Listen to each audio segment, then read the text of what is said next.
Hai, aku Denisa Aska. Di sini aku pengen ngejelasin mengapa sih kita perlu bicara tentang bencana.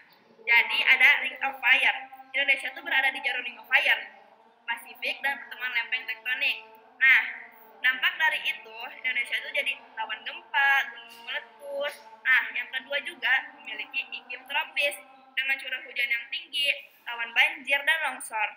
Yang ketiga nih, ada garis pantai yang sangat panjang. Maka dari itu Indonesia sering rawan tsunami dan abrasi. Yang pertama ada gempa bumi.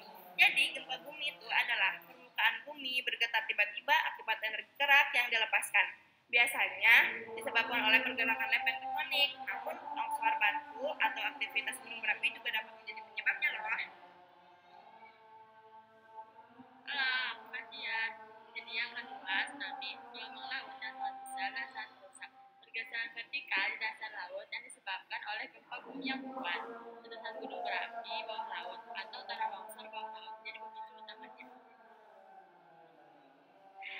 Yang ketiga, keberadaan sejumlah besar air di wilayah yang biasanya gersang disebabkan oleh hujan lebat, danau, atau sungai yang kuat, jebolnya bendungan, atau salju atau es yang mencair.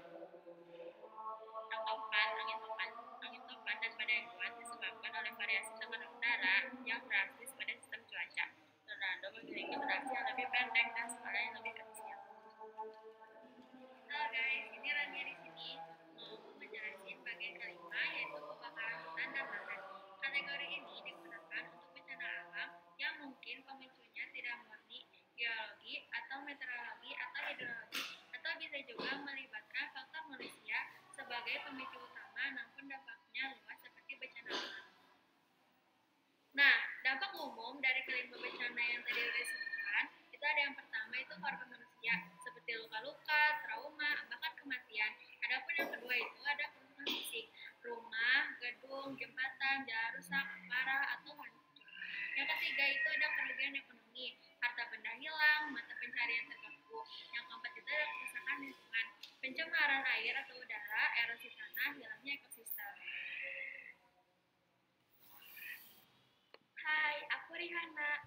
Langkah kesiapsiagaan kita ada 4. Yang pertama, kenal risiko di daerahmu. Yang kedua, siapkan tas siaga bencana. Yang ketiga, buat rencana darurat keluarga. Dan yang keempat, ngerti prosedur evakuasi. Hai, aku yang kelima. Saatnya bertindak saat dan setelah bencana. Saat bencana, tetap tenang, ikuti instruksi penyelamatan. Lakukan prosedur aman, misal drop, cover, hold on saat gempa. Segera evakuasi ke tempat aman sesuai jalur. Kedua, setelah bencana, pastikan diri keluarga aman. Hindari area berbahaya, rusak. Dan jadilah relawan sesuai usia dan kemampuan, bantu distribusi bantuan jika aman. Jaga kebersihan, cari bantuan medis psikologi jika perlu. Sebarkan informasi yang akurat, jangan hoax. Kalau aku Nolita, jadi kesimpulannya itu ada 2. Yang pertama, meskipun kita tidak dapat mencegah bencana alam, kita dapat menurunkan resikonya dengan menjadi lebih siap dan mengambil tindakan pencegahan yang